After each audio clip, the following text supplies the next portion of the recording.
નમસ્કાર, નિર્માણ ન્યૂઝના ખાસ કાર્યક્રમ હોટ ટોપિકમાં આપની સાથે હું છું ધર્મી. હોટ ટોપિકમાં જે વાત કરવી છે, જે પોલિસી આજ રોજ ગુજરાતને મળી છે, આજ રોજ પોલિસી સીએમ ભૂપેન્દ્ર પટેલે લોન્ચ કરી છે, એટલે કે ગુજરાત ડેટા સેન્ટર પોલિસી 2026ની આજે વાત કરવી છે.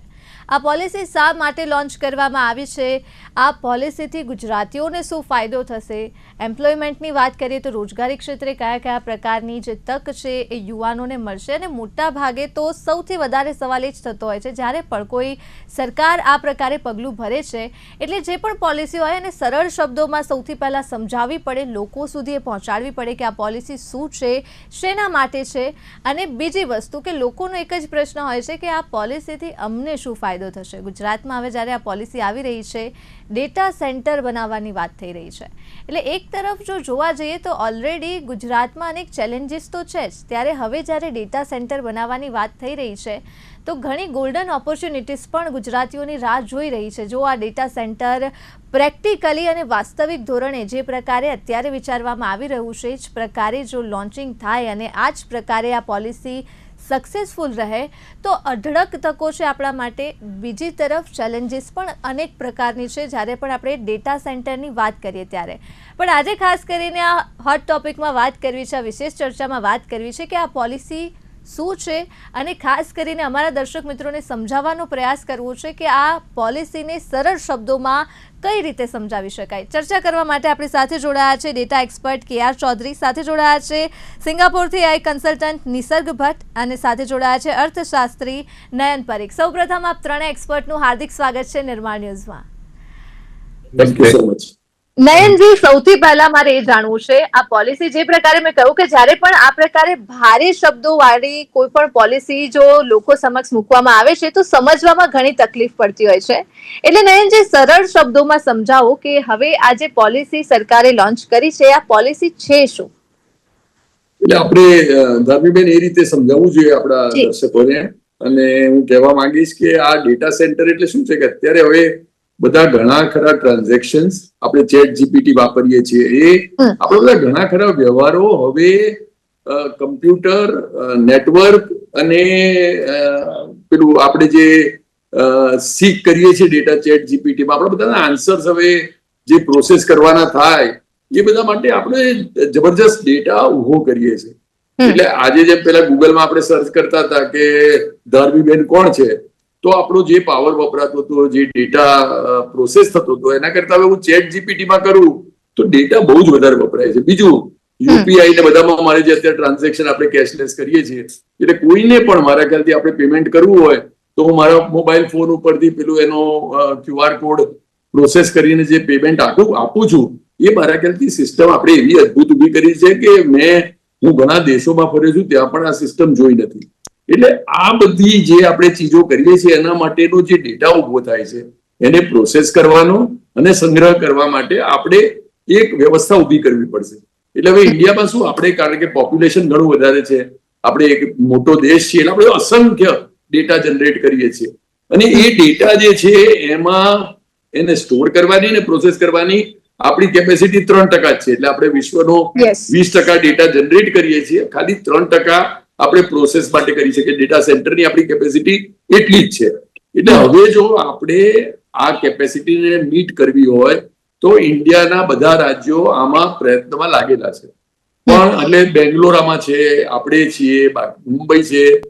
આપણે એટલા માટે એમાં એક નેચરલ ગુજરાતનો એડવાન્ટેજ છે કે આપણે ત્યાં પાવર આપણે જે પ્રોડ્યુસ કરીએ છીએ અબાઉટ 71 ગીગાવોટ, એ હાઈએસ્ટ છે ઇન્ડિયાના પાવર પ્રોડ્યુસિંગ સ્ટેટમાં તો નંબર 1 છે. અને આપણે જે છે અને ઉપરાંત હવે પેલું રિન્યુએબલ એનર્જીનો બીજો 20-30 મેગાવોટ આપણે નવો ગાવડા ઉભો કરીએ છીએ. એટલે આ બધો જે આપણી પાસે પાવર સપ્લાય છે, એ પાવર સપ્લાયની આમાં જરૂર પડશે. બીજું, આપણે સૌથી મોટો દરિયાકાંઠો છે, ઇન્ડિયાના સૌથી મોટો દરિયાકાંઠા રાજ્ય તરીકે આપણે 1700 કિલોમીટર કોસ્ટ હાઈવે છે. એટલે એમાં જયારે કેબલ અને લેન્ડિંગ ની બધી ફેસિલિટી છે એના માટે આપણને એ મદદરૂપ થશે. અને બીજું જમીનના પાર્સલ, એટલે આપણે ત્યાં જામનગર છે, અહીંયા ગુજરાતમાં છે, આપણે ત્યાં અમદાવાદમાં એટલે ગિફ્ટ સિટી પાસે છે, એ બધી જગ્યાએ ધોલેરા છે, એ બધી જગ્યાએ જે લેન્ડ પાર્સલ્સ આપણે ઉભા કર્યા છે એમાં આપણે એક એવું ઇન્ફ્રાસ્ટ્રક્ચર ઉભા કરવા માંગીએ છીએ કે જે ઇન્ડિયામાં અત્યારે ડેટા સેન્ટરની જે શોર્ટેજ છે અને એના કારણે જે ઓપોર્ચ્યુનિટી છે એનો પહેલો તકનો લાભ આપણે લઈ લઈએ. એટલે જેમ આઈટીમાં આપણે કદાચ બેંગ્લોરથી થોડા પાછળ છીએ, બાયોટેકનોલોજીમાં પણ અમુક વાતમાં આપણે થોડા પાછળ છીએ. આ જે નવી ઓપોર્ચ્યુનિટી ઊભી થઈ છે એમાં આપણે પહેલા જાગી અને આપણો જે નેચરલ એડવાન્ટેજ છે એને એન્કેશ કરવા માટે આ પોલિસી જે આપણે કરી છે એ મારા ખ્યાલથી બહુ સારી થશે. એના કારણે શું થશે, એક તો આપણે ત્યાં યુવાન ધન જે યંગ લોકો છે એ બધા ડેટાને સમજશે, આઈટીને સમજશે, એ બધા કેબલને સમજશે, એ બધા સમજશે કે કેવી રીતે આપણો યુપીઆઈ નો ડેટા પ્રોસેસિંગ ફાસ્ટ થાય. એટલે પેલા આપણે અમુક વાર સર્ચ કરીએ છીએ ચકરડા ફરે, અમુક વાર હું પેમેન્ટ કરવા માંગુ છું ને એમાં ડિલે થાય, એ બધું કેવી રીતે નાબૂદ થાય, ઓછું થાય કરી શકાય. અને આ બધામાં આપણે જે લોકોને જોબ એમ્પ્લોયમેન્ટ આપીશું એ બધી હાઈટેક એમ્પ્લોયમેન્ટ થશે. એટલે શું છે, અત્યારે કોઈને પણ કારખાનામાં કે ખેતરોમાં કામ કરવું નથી ગમતું. આજના યુવાનોને ટેકનોલોજી સાથે આપણે કદમ મિલાવે એવી ટાઈપની જે ઓપોર્ચ્યુનિટી છે, એટલે આપણે જો આ બરાબર ચાલે તો મારા ખ્યાલથી 6 લાખ કરોડ રૂપિયાનું ઇન્વેસ્ટમેન્ટ ગુજરાત સરકાર આ ઇન્સેન્ટિવ દ્વારા ઊભું કરવા માંગે છે. આમાં કેપિટલ એક્સપેન્ડિચર જે કરશે એને 25% સબસિડી મળશે, બીજા બધા લાભો છે ને દરેક પાવર યુનિટ દીઠ ₹1 સબસિડી મળશે આવતા 5 વર્ષ સુધી. આ બધાના કારણે આપણે જે આખા ઇન્ડિયામાં ડેટા સેન્ટર કેપેસિટી ઊભી થવાની છે એમાંની મોટા ભાગની આપણે ત્યાં કરવા માંગીએ છીએ. એનું આપણી પાસે એડવાન્ટેજ છે, આપણી પાસેના યુવાનો જે છે એને આનો એડવાન્ટેજ મળશે. એટલે હું માનું છું કે આપણે આ સાચા દિશામાં અને સમયસર ભરેલું આ પગલું છે. એના માટે આઈ થિંક આપણા જે બધા યુવાનો છે એ તૈયાર થાય. ડેટા ના સમજતા હોય તો એ પોતાની જાતને તૈયાર કરે, કારણ કે આ બધું ઊભું થશે ત્યારે લોકો જોઈશે આ ચલાવવા માટે. અને ચલાવવા માટે જેટલા લોકો ભણેલા હશે, આ સમજતા હશે, એ લોકો જ આમાં તરત જોબ ઓપોર્ચ્યુનિટીનો લાભ લઈ શકશે. જો તમે ખાલી નહીં જાણતા હો, નહીં ભણેલા હોય, આઈટી નહીં સમજતા હો તો આ ઓપોર્ચ્યુનિટી આવે તો પણ આપણે લાભ નહીં લઈ શકીએ. એટલે આપણા દર્શકો જે છે એ આના માટે પોતાની જાતને તૈયાર કરે. જે ઓન્ટરપ્રનોર્સ છે એ પોતાનું ઇન્વેસ્ટમેન્ટ આ એક નવી દિશામાં, એક જે સનરાઈઝ ઇન્ડસ્ટ્રી કહેવાય એવામાં થાય છે, તો એ લોકો પણ પોતાની ઓન્ટરપ્રિન્યોરશિપ સ્કિલ જે છે અને પોતાનો વિગર છે એના સાથે આ સેક્ટરને જુએ. એ બધા માટે મારા ખ્યાલથી આ એક અદ્ભુત વ્યવસ્થા ઊભી થઈ છે. બિલકુલ. નિસર્ગ, આ પોલિસી લોન્ચ કરવામાં આવી છે, ગુજરાતીઓનો એક સવાલ છે કે અમને શું ફાયદો થશે આ પોલિસી જ્યારે સક્સેસફુલ રહેશે જો ગુજરાતમાં તો, અને સાથે જ આ પોલિસીનો મેઇન ગોલ શું છે? જેવી રીતે આપણે જાણીએ છીએ કે આ પોલિસીનો જે નેચર છે એ બહુ લિબરલ નેચર છે. આપણે એવું ઈચ્છીએ છીએ કે અમે એક ડેટા સેન્ટર બનાવીએ છીએ, કંપનીઝ ઇન્ડિયામાં આવે, ઇન્વેસ્ટ કરે, ઇન્ડિયાની કંપનીઝ બને અને જેને ઇન્વેસ્ટમેન્ટ મળે, અને end of the day goal એ છે કે ડેટા ઉપરથી જે રેવન્યુ જનરેટ થાય છે એ શું કામ બીજા દેશ કરે અને ઇન્ડિયા કેમ ના કરે. આમાં જોવા જઈએ તો મેઇન વસ્તુ જે છે એ લિબરલાઇઝેશન છે ઓફ બિઝનેસ. હવે બિઝનેસમાં જોવા જઈએ તો ઓલવેઝ ગુજરાત નંબર 1 રહ્યું છે બિઝનેસ ચાલુ કરવામાં, એ કોઈ પણ પ્રકારનો બિઝનેસ હોય. પરંતુ હવે જે ટેક ફિલ્ડ છે ને એમાં ઇન્ડિયન માઇન્ડસેટ એવો આવી ગયો છે કે મને નોકરી જોઈએ છે. તો આ જે ડેટા સેન્ટર બની રહ્યો છે નો ડાઉટ નોકરી આવવાની જ છે બહુ બધી, પણ આ એક બિઝનેસ ઓપોર્ચ્યુનિટી બહુ જ મોટી ઓપન કરે છે ઇન્ડિયાની અંદર. હવે જો ઇન્ડિયન લોકો કાં તો ગુજરાતી લોકો અથવા બહારના લોકો એનો યુટિલાઇઝેશન નહીં કરે તો પછી બહારની કંપની આનો યુટિલાઇઝેશન કરશે અને આ ડેટા સેન્ટરની આજુબાજુ એનર્જી સેક્ટર પર, ઇન્ફ્રાસ્ટ્રક્ચર સેક્ટર પર, એઆઈમાં કે રોબોટિક્સમાં, એ બધી વસ્તુઓમાં એ લોકો પોતાના બિઝનેસ ચાલુ કરી દેશે. હવે કોઈ પણ પોલિસી જ્યારે આવે એ સરકારનો એક ઇનિશિયેટિવ હોય છે કે અમે એક રિસોર્સ ઓપન કરીએ છીએ, આ રિસોર્સને તમે લોકો આવી રીતે યુઝ કરી શકો છો. આમાં સૌથી વધારે ઇમ્પોર્ટન્ટ વસ્તુ જે આ પોલિસીમાં મને લાગી એ હતી કે તમે ગ્રીન એનર્જીનો યુઝ કરો. પછી ડેટા સેન્ટર છે તો ડેટા સેન્ટરમાં ઓફકોર્સ એનર્જી જોઈએ, એની સાથે સાથે વોટરનો બહુ ઇમ્પોર્ટન્સ છે. તો વોટર પાસે આપણી પાસે દરિયા કિનારો છે, એની અંદર આપણને ખ્યાલ છે ઘણી બધી રીતે પ્રોસેસ થઈને ક્લીન વોટર મળી શકે છે. કંપની ખોલવા માટે આપણી પાસે ગિફ્ટ સિટી છે, એની સાથે સેમી કન્ડક્ટર જે એનામાં જોઈએ, કોઈ પણ ડેટા સેન્ટર ખોલવું હોય તો એના માટે આપણને ચિપ્સ જોઈએ, તો સેમી કન્ડક્ટર છે. આવી રીતે તમે જેટલી પણ વસ્તુઓ જોશો, ઇલેક્ટ્રોનિક્સ થી લઈને ઇલેક્ટ્રિકલ થી લઈને મિકેનિકલ થી લઈને સિવિલ, કમ્પ્યુટર, રોબોટિક્સ, બધી જ વસ્તુ માટેની ઓપોર્ચ્યુનિટી આ એક ડેટા સેન્ટરની પોલિસીની અંદર આપણને જોવા મળી રહી છે. પ્લસ એની અંદર ઘણા બધા ઇન્સેન્ટિવ્સ લખવામાં આવ્યા છે. હવે જે મેઇન વસ્તુ છે કે ગુજરાતીઓને આમાં શું ફાયદો થશે, તો કોઈ પણ જગ્યા પર દરેક એરિયા જુઓ, ધારો કે યુએસ જુઓ કે યુરોપના અલગ અલગ કન્ટ્રીઝ જુઓ, હંમેશા લોકોનો એક નેચર છે. ગવર્મેન્ટે નેચરને પકડ્યો અને એ ઉપરથી જેટલા પણ બિઝનેસ ખોલ્યા એ જગ્યાએ ચાલ્યા. હવે એવું ના કહી શકો કે યુએસમાં જે કંપનીઝ ચાલી એ યુરોપમાં કેમ ના બની, કારણ કે યુરોપની જે કંપની છે ત્યાંના જે લોકો છે એનો નેચર એવો નહોતો. હવે જે ગુજરાતીઓનો નેચર છે એમાં હંમેશા તમે જોશો કે ભણતર કરતા ગણતર વધારે કામ લાગ્યું છે, સ્ટ્રીટ સ્માર્ટનેસ વધારે કામ લાગી છે. જ્યારે કોઈ પણ નવી ટેકનોલોજી આવે એનો કેવી રીતે ફટાફટ યુઝ કરવો વિધાઉટ એની ફોર્મલ નોલેજ, આપણે ફોર્મલ નોલેજ એટલે ફોર્મલ એજ્યુકેશન, આપણે એને તરત બિઝનેસમાં કન્વર્ટ કર્યો છે ને એમાં આપણે ઉપર આવ્યા છે. તો આ જે આવ્યું છે ડેટા સેન્ટર, એ ડેટા સેન્ટરનો ઓપોર્ચ્યુનિટીનો કેવી રીતે યુઝ કરવો એ મને લાગે છે કે ગુજરાતીઓ બહુ જ સારી રીતે કરશે, કારણ કે એ લોકો ઓલરેડી ટ્રેન્ડ છે.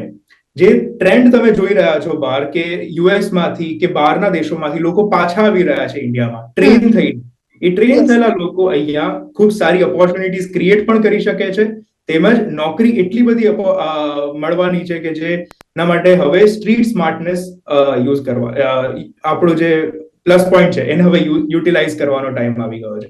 એટલે ઘણી બધી ઓપોર્ચ્યુનિટી મને લાગી રહી છે. પણ જે એક આપણી આગળ બેરિયર છે એ પોતે જ યુથ છે, કે જો યુથ અત્યારે પોતાને ટ્રેન નહીં કરે ટાઈમ ટુ ટાઈમ, કારણ કે હું કહી શકું છું કોઈ પણ યુનિવર્સિટી અત્યારે એટલી એલિજિબલ નથી કે જે તમને એ લેવલનું એઆઈ, એ લેવલનું રોબોટિક્સ કરાવી શકે, શીખવાડી શકે. આ બહુ કોન્ટ્રોવર્શિયલ લાગશે સાંભળવામાં અને કદાચ ક્યાંક તમને હર્ટ પણ કરશે, પણ હજી કોઈ યુનિવર્સિટી એટલી કેપેબલ નથી કે જે એ એજ્યુકેશન આપી શકે કે જે એજ્યુકેશન આમાં ઇમ્પોર્ટન્ટ છે.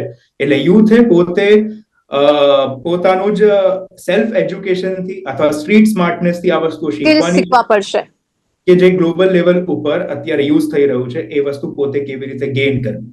બસ આ એક જ બેરિયર છે, અધરવાઇઝ ઓપોર્ચ્યુનિટીઝ જ ઓપોર્ચ્યુનિટી છે. એટલે સ્કિલ્સ કેટલા છે અત્યારે ગુજરાતના યુથમાં, એક મોટો સવાલ છે. જ્યારે સેન્ટરની આપણે વાત કરતા હોય તો બિલકુલ આપણે ફોર્મલ એજ્યુકેશનમાં જાઓ છો કે તમે self education, formal education slow છે અને એટલું કેપેબલ નથી, ના તો એવી લેબ્સ છે, તો તમારે સેલ્ફ એજ્યુકેશન ઉપર જ ધ્યાન આપવું પડશે. બિલકુલ.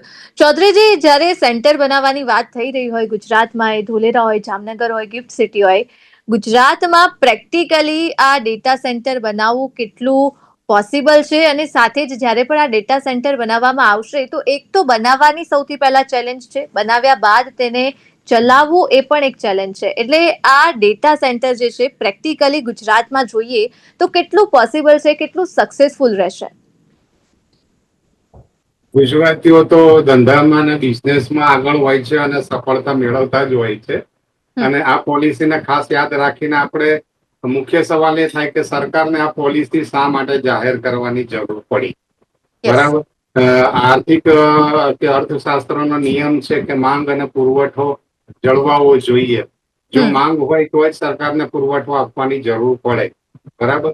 એટલે સરકારે જોયું કે આજની તારીખમાં ડેટા સ્ટોરેજની સ્થાનિક લોકલ લેવલે માંગ ખૂબ જ વધી રહી છે અને લોકો ખૂબ જ ડેટા વાપરી રહ્યા છે. તમને એક સાદું ઉદાહરણ આપું તો કોરોના આવ્યો એના પહેલા જીઓના કનેક્શન નતા, ત્યારે આપણે રિચાર્જ કરાવતા ત્યારે 2 GB ના ડેટા માટે આખો મહિનો વાપરતા હતા. હવે એ જ ડેટા આપણે દિવસમાં 2 થી 3 GB ડેટા વાપરી નાખીએ છીએ. બરાબર. તો એ જે ડેટા છે એ સ્ટોર ક્યાં થાય છે? તો એ લોકલ લેવલના સર્વર્સ હોય એના ઉપર એ સ્ટોર થતા હોય છે. ને આવા મોટા પાયાના જે સ્ટોરેજ સેન્ટર ઉભા કરવા માટે સરકારે એક પહેલ કરી છે. અને એનું બીજું કારણ એ છે કે હવે દુનિયાની અંદર એઆઈ જે છે અને ક્લાઉડ કોમ્પ્યુટિંગ જેને કહીએ છીએ એનો વ્યાપ એકદમ વધતો જાય છે. એઆઈ ના આવવાથી ડેટાનો જે સ્ટોરેજ કેપેસિટી છે એ એકદમ હાઈ થઈ છે. જે નોર્મલ આપણે વાપરતા હતા એના કરતા 60 થી 70% ડેટા વધારે આપણે જનરેટ કરી રહ્યા છીએ. તો એ સ્ટોર કરવાની જરૂર પડશે. હવે એની સામે ગુજરાત સક્સેસફુલ કઈ રીતે થશે, કે આપણને સફળતા કઈ રીતે મળશે? તો આપણે મહારાષ્ટ્ર છે, કર્ણાટક છે કે દિલ્હી છે કે આંધ્રપ્રદેશ છે, ત્યાંના જે ડેટા સેન્ટર્સની સરખામણીમાં ગુજરાતના સેન્ટર્સની વાત કરીએ તો સરકાર આપણને આમાં ખાસી બધી સબસિડી આપે છે. પહેલો મુદ્દો એ છે. એટલે કે જે આર્થિક ભારણ જે હતું એ ઓછું થઈ જશે. એ પ્રમાણે ગુજરાત પાસે 51% જે પોલિસીનો નિયમ છે કે એની અંદર ગ્રીન એનર્જી વાપરવામાં આવશે. આ ગ્રીન એનર્જી જે વાપરવાની છે લાવવાની ક્યાંથી? તો એ આપણી પાસે સરપ્લસ એનર્જી પણ છે. તો એ પણ આપણે વાપરી શકીશું. અને મુખ્ય મુદ્દો હોય છે, કોઈ પણ જગ્યાએ તમે નવો બિઝનેસ કે શરૂ કરો ત્યારે જમીનની કોસ્ટ જે છે એ મુખ્ય હોય છે. હવે મુંબઈની અંદર ને બેંગ્લોરની અંદર તમે જાણો છો કે સૌથી મોંઘા શહેરો છે, ત્યાં જમીન મેળવવી અને ડેટા સેન્ટર ઉભા કરવા મુશ્કેલ થઈ જાય. એની જગ્યાએ ગુજરાતની અંદર ભૂપેન્દ્રભાઈએ જે પોલિસી ડિક્લેર કરી એની અંદર જામનગર છે, ધોલેરા છે અને ગાંધીનગર ગિફ્ટ સિટી છે, આવા શહેરોની અંદર આ ડેટા સેન્ટર ઉભા થશે ત્યાં એમને જમીનમાં પણ ઓછા ભાવેના સરળતાથી મળી રહેશે. તો આ ચલાવવું તો ઈઝી પડશે, પણ મને લાગે છે જે સમસ્યા જે ઊભી થશે એ સ્કિલ્ડ પ્રોફેશનલ્સ જે લાવવાના છે એના માટે થશે ને યુવાનોને એ માટે આપણે ખાસ ટ્રેન કરવા પડશે. અને એઆઈ જે આવ્યું છે એનો મહત્તમ ઉપયોગ હવે આમાં થશે. એટલે ચૌધરીજી, આપને પણ શું લાગે છે કે ગુજરાતમાં અત્યારે જે યુથ છે એટલું સ્કિલ્ડ નથી? જો આપણે ડેટા સેન્ટરની એક તરફ વાત કરતા હોઈએ તો ડેટા સેન્ટર ચલાવવા માટે આપણી પાસે સ્કિલ્ડ પ્રોફેશનલ્સ નથી, એ વાત સાચી? 100% સાચી છે, કારણ કે આપણે અહીંયા જે શિક્ષણ આપવામાં આવે છે ને એ એકદમ થિયોરેટિકલ શિક્ષણ હોય છે. પ્રેક્ટિકલી એનો કોઈ ઉપયોગ એ લોકો ફિલ્ડમાં કરી શકતા નથી. અને નવું જનરેશન મેં આજે જે જોયું છે ને એ એવું છે કે એને સામેથી તમે કહો નહીં ત્યાં સુધી નવું એક્સપ્લોર કરવામાં એ થતું નથી. બરાબર છે? તો યુથે પણ આ પ્રમાણે આગળ વધવું પડશે અને એ નક્કી કરવું પડશે કે આ જે નવી જનરેશન જે છે એ નવું આખું ડિજિટલ માળખામાં જ શરૂ ચાલશે. હવે પછીનું ભવિષ્ય એવું નથી કે તમે સાદું ખાલી કોમ્પ્યુટર જાણતા હોય તો તમને જોબ મળી જશે. કોમ્પ્યુટરની સાથે સાથે બેકએન્ડની અંદર કયા કયા વસ્તુઓ ચાલે છે એ પણ જાણવી પડશે. ડેટા ક્યાંથી ક્યાં જાય છે, એનો ઉપયોગ ક્યાં થાય છે, ડેટા શોર્ટેજ કઈ રીતે થાય છે, એનો ઉપયોગ કઈ રીતે થાય છે, એ બધું જાણવું પડશે. તો એમાં એ થશે. પણ કે છે ને કે necessity is the invention is the mother of invention. એટલે જરૂરિયાત ઊભી થશે એટલે તરત સામે એ પ્રમાણે માણસો પણ આપણને તૈયાર મળી જશે. બિલકુલ બિલકુલ. નયનજી, આપની પાસેથી હવે મારે થોડું ઇકોનોમીનું ગણિત સમજવું છે. અત્યારે જે પ્રકારે જો આ પોલિસી સક્સેસફુલ રહી અને જે પ્રકારે આપણે વાત કરી રહ્યા છીએ કે ડેટા સેન્ટર બની પણ જાય છે, ચાલે પણ છે સારું એવું, તો ગુજરાતની ઇકોનોમીને કેટલી હદે ફાયદો થવાની પોસિબિલિટી છે? ચોક્કસ ધાર્મીબેન, એની વાત કરું, પણ એ પહેલા મારા જે બે આગળ પેનલના વિદ્વાન મિત્રોએ વાત કરી, ચૌધરી સાહેબ અને ભટ્ટ સાહેબ, એની બાબતમાં મારે, હું કારણ કે એજ્યુકેશન સેક્ટરમાં ઘણો ઇન્વોલ્વ છું, ગુજરાત સરકારની સાથે પણ એજ્યુકેશનિસ્ટ તરીકે એમની અમુક કમિટીઝમાં છું, ઘણી યુનિવર્સિટીઝના બોર્ડ ઓફ ગવર્નર્સમાં છું. એટલે મારે એમને બંનેને એ અને આપણા યુવાનોને એ કાઇન્ડ ઓફ આશ્વસ્ત કરવા છે કે આ બાબતમાં એક ખૂબ જ મોટી અવેરનેસ ઊભી કરી છે. અને એજ્યુકેશન સેક્ટર આ બાબતમાં બહુ જ સેન્સિટિવ છે, સચેત છે, તૈયાર છે. પણ એવું છે કે કોઈ પણ તૈયારી હજુ આનાથી વધારે થઈ જ શકે સારી. એટલે જે બંને કહ્યું કે ભાઈ આ બાબત આપણા માટે એક બોટલનેક ઊભી થઈ શકે, તો એના માટે જેમ IIM અમદાવાદની જે સંસ્થામાંથી હું ગ્રેજ્યુએટ થયો છું અને જેમાં હું હજુ સંકળાયેલું છું, એને હમણાં એક ચંદ્રિકાબેન કરીને અમારા એક જૂના એલ્યુમનસ હતા, એમણે 100 કરોડ રૂપિયાનું ડોનેશન એટલા માટે જ આપ્યું છે કે IIM અમદાવાદમાં એક AI ને લગતી આખું સેન્ટર ઊભું થાય અને જેની પર ઓલરેડી કામ ચાલુ થઈ ગયું. એવી જ રીતે ઘણી ખરી યુનિવર્સિટીઝ જેમાં હું ઇન્વોલ્વ છું, મધ્યપ્રદેશમાં, ગુજરાતમાં, દિલ્હીમાં, બાકીની બધી જગ્યાએ, એ દરેકમાં અત્યારે AI અંગેનું એક ખૂબ જ મોટી અવેરનેસ ઊભી થઈ છે અને એક સેન્સિટિવિટી છે અને એક સેન્સ ઓફ અર્જન્સી છે. જો દરેક યુનિવર્સિટીને થાય છે કે અત્યારે જો હું AI નહીં ભણાવું તો પાછળ રહી જઈશ. એટલે નયનજી, તો આપને લાગે છે કે ગુજરાતના યુથની જો વાત કરીએ તો જેમ બંને એક્સપર્ટે વાત કરી, આપણે પર્ટિક્યુલર ગુજરાતની જ વાત કરવી છે કેમ કે ગુજરાતમાં પોલિસી આવે છે અને આપણે પોલિસીની વાત કરીએ છીએ. ગુજરાતનું યુથ કેપેબલ છે આ પોલિસીને અડોપ્ટ કરવા માટે? એટલે જો કેપેબલ, મારા ખ્યાલથી અત્યારે તો એટલા માટે નથી થયેલા કારણ કે કેપેબલ થશે અત્યારે તો નોકરી કોણ આપશે? એટલે આ ચિકન એન્ડ એગ જેવું છે કે પહેલા શું થાય, પહેલા જો જોબની ઓપોર્ચ્યુનિટી થાય કે પહેલા માણસ તૈયાર થાય? હવે ઓલરેડી કારણ કે આ પોલિસી અનાઉન્સ થઈ એટલે મારા ખ્યાલથી અત્યારે જે યુનિવર્સિટીઝમાં હું ઇન્વોલ્વ છું ને જેમાં અમે લોકો તૈયારી કરી રહ્યા છીએ, વિદ્યાર્થીઓને લેટેસ્ટ AI, અને અમે લોકોએ જેમ એક બીજી હું યુનિવર્સિટીમાં ઇન્વોલ્વ છું તો એ લોકોએ બોસ્ટનમાંથી એક સારામાં સારી અત્યારે AI નું જે વિશ્વભરમાં કામ કરે છે એ સંસ્થા જોડે જોઈન્ટ એક સાહસ કરી અને બધા એવા ડેટા એમને ત્યાં આગળ નાના નાના સેન્ટર્સ બધું ઊભું કર્યું છે કે જેથી એમના વિદ્યાર્થીઓને પ્રેક્ટિકલ અનુભવ મળે અને બોસ્ટનમાં જે કામ મળ્યું છે એ એક્ઝિક્યુટ કરવામાં એ લોકો ઇન્વોલ્વ થાય. હું માનું છું એવી જ રીતે IIM અમદાવાદ છે, IIT ગાંધીનગર છે, આપણે ત્યાં અમદાવાદ અને ગુજરાત ઇન્સ્ટિટ્યૂટ્સ ઓફ એક્સલન્સ થી ઘણું એનરિચ્ડ છે. એટલે એ બધામાં જે પ્રયત્નો થઈ રહ્યા છે, તમે કહો એ રીતે કે આજે ધાર્મીબેન આપણે તૈયાર છીએ કે નહીં, કદાચ આજે હજુ તૈયાર નહીં હોઈએ, પણ જ્યાં સુધી ઓપોર્ચ્યુનિટી ફ્યુચરમાં જેમ જેમ આપણને ના, પણ મારું કહ્યું કે કદમથી કદમ મિલાઈને કામ ડિમાન્ડ વધે એ પ્રકારે યુથ આપણું જે છે એવું થાય ધાર્મીબેન કે કદાચ આપણે કોઈ એક સ્ટેપ કદાચ આમાં પાછળ પડીએ કે એક સ્ટેપ આમાં પાછળ પડીએ, એટલે કદાચ ઇન્વેસ્ટમેન્ટ આવવામાં થોડી વાર થાય. ભલે પોલિસી થઈ, પણ એની જોબની તક આજે હું કોઈને એઆઈ ભણાવીને રાખું તેને આજે કદાચ જોબ ના પણ મળે, એને કદાચ મહિનો 2 મહિના 6 મહિના ખંભવું પડે, અથવા તો કોઈએ ઇન્વેસ્ટમેન્ટ કરી નાખ્યું એને માણસમાં કદાચ થોડું ખંભવું પડે એવું બને. પણ મારા ખ્યાલથી બાય એન્ડ લાર્જ આ બાબતમાં ઇન્ડસ્ટ્રી અને એકેડેમિક્સ એ બંને પહેલી વાર મને લાગે છે કે કદમથી કદમ મિલાઈને ચાલશે. અત્યાર સુધી એવું થતું હતું કે ઇન્ડસ્ટ્રી ઇકોનોમીની પણ જી નયનજી થોડી ઇકોનોમીની પણ આપણે વાત કરી લઈએ. ઇકોનોમીનો શું ફાયદો રહેશે, ઇન્વેસ્ટર્સ જે છે એ કેમ લાગે છે કે ગુજરાતમાં ઇન્વેસ્ટ કરશે? ચોક્કસ ગુજરાતમાં ઇન્વેસ્ટ કરશે. જો ગુજરાતને નેચરલ એડવાન્ટેજ, આપણે પણ આપણા ત્રણેય જે પેનલિસ્ટ છે, હું અને મારા બીજા 2 મિત્રો, એમણે બંને ત્રણેય વાત કરી ગુજરાતનું એક નેચરલ એડવાન્ટેજ છે. જમીન આપણે ત્યાં સસ્તી છે, દરિયા કિનારો છે આપણી પાસે રિન્યુએબલ એનર્જી છે, અને રિન્યુએબલ એનર્જી સાથે સાથે એનર્જી પર સેમાં પણ આપણે બહુ જ આગળ છીએ બીજા રાજ્યો કરતા. એટલે આપણે, અને ગુજરાત તો આપણે તો પેલા ધંધો સમજીએ છીએ, પેલું બિઝનેસ તો આપણા લોહીમાં છે.